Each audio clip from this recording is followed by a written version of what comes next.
Hello everyone. Today I am going to discuss how to deal with exam pressure or fear of job loss or fear of not receiving offer letters. So as prevalent in the current news, the exams are getting leaked or the people who got job offers, their offers were revoked. And also people continue to live in fear of losing their jobs due to layoffs, AI or whatever. uh, I am not here to blame anyone. Okay, let me be very clear. I am here to provide some clarity, some solutions that we can implement to live a better life. So first things first, we need to get rid of the old idea that jobs are stable, life is going to be stable. That is no longer the reality. Now, even if you prepare for an exam, there is no guarantee that the paper will not be leaked or there will not be any cheating. Okay, so you have to prepare in such a way that first you do not take too much stress, so that in case the paper gets leaked, you should not go into depression. You should accept this as normal going forward.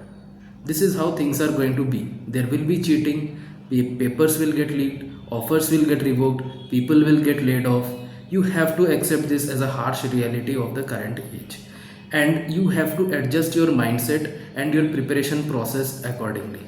So I'll refer my notes. So if you observe a pattern, when the exam is over, earlier what people used to do, people used to stop studying. Okay, board exams over, competitive exams over, interview is over. Okay, and so now we don't need to refer our notes anymore. We can throw them or we can sell them, we can give it to the junior batch. Okay, we can just keep them aside and go on vacation, enjoy our holidays. Unfortunately, that is no longer the reality.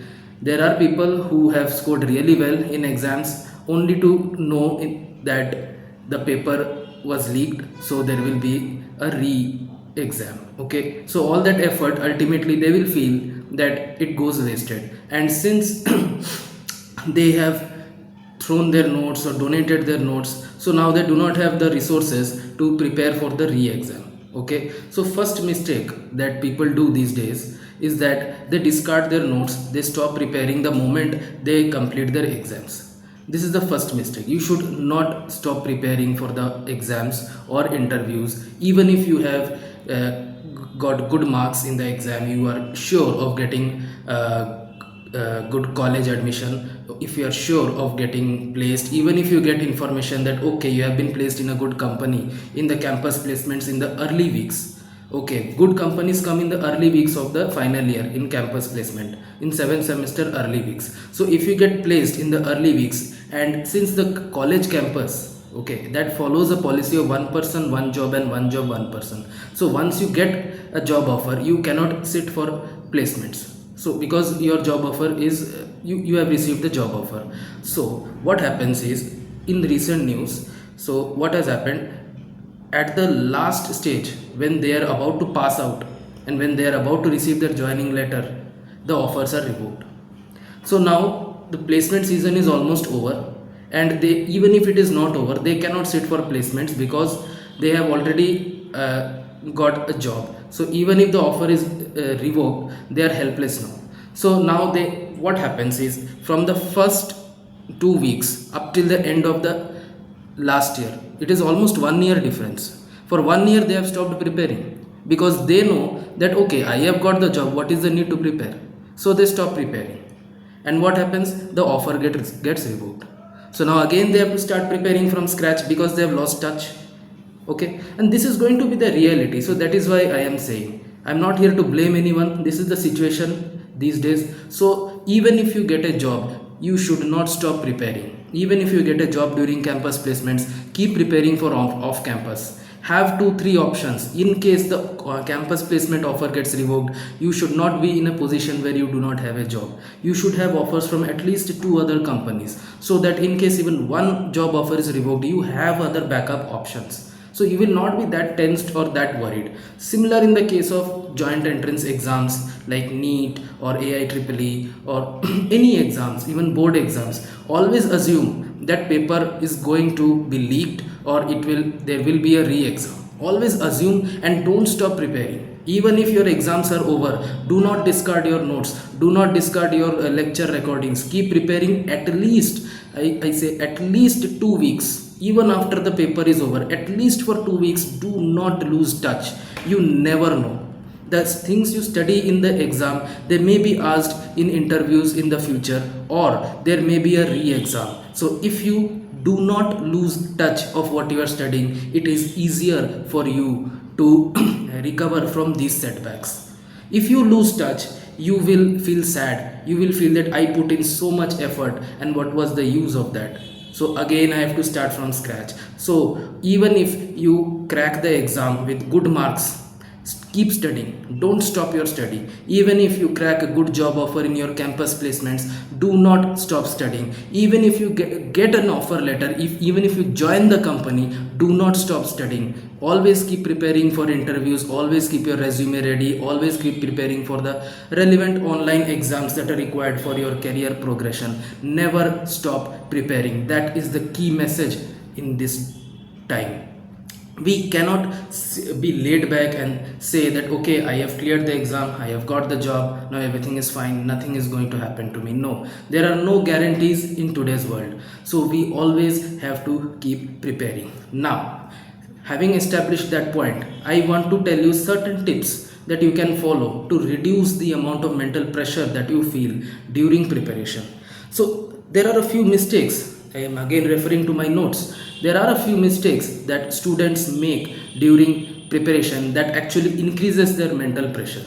First mistake, they discard all their extracurricular activities, all their hobbies, which is wrong. You should find out 1 hour at least of time for extracurricular activities like sports or cultural inclinations like music, dance, art.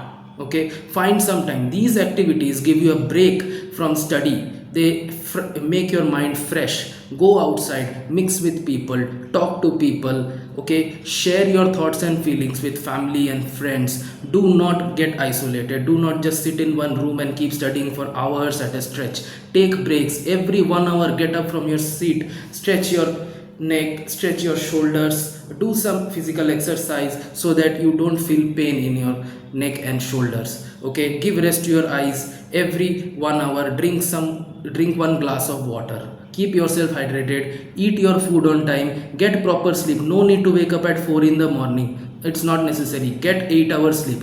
If you are getting 8 hours sleep and waking up 4 in the morning, that's fine. Don't reduce the amount of hours that you sleep. In our age, we should sleep at least 8 hours. Maintain that. Sleep is very important. If your brain is recharged, if your brain is fresh, it will be easier for you to grasp the concepts. Okay, that is the first thing. No point taking unnecessary pressure, especially in today's date when you know that job offers can be revoked, when exams can be cancelled. So there is no point taking so much pressure. Take an average amount of pressure that is necessary for preparing for the exams. If there is no pressure, no one will prepare for exams. If there is too much pressure, people will quit. So let's avoid both the extremes and let's only take say 60 to 70% of the total pressure that we actually should take. 60 to 70% is fine. Okay, if we take more than that, there is a possibility of burnout, there is a possibility of health issues. Okay, and once we get health issues, we cannot recover from that. So that is one point. So second point is, a lot of people leave the comfort of their homes and go to some coaching places to stay in the hostels where they get really bad food. The food is not as good as the food that you will get at your home.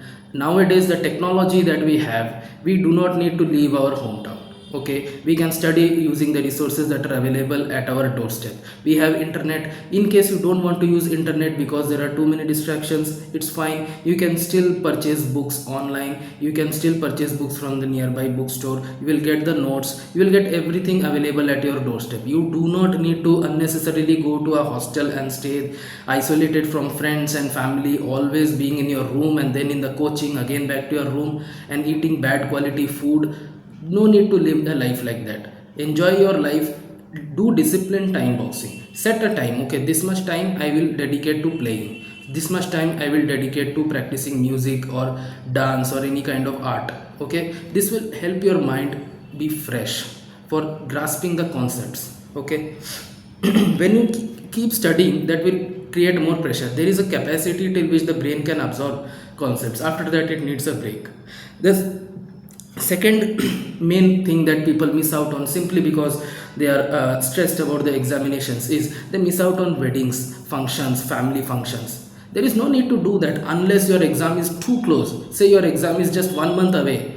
Okay, there is no need to travel anywhere. There is no need to go to any wedding functions or meet relatives or meet friends and all. It's fine, you don't need to do that.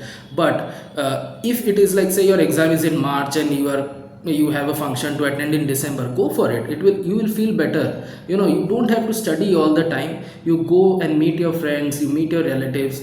Okay, maintain some social interaction. Okay, mix with friends, visit different places, go on vacation once or twice a year. I know you may have to miss a few classes, say 3-4 classes, but it's okay. 3-4 classes can be covered using lecture notes of your colleagues, your friends, or class recordings. Okay, but don't always keep studying. You all need a break. Keep playing, keep practicing some cultural activities like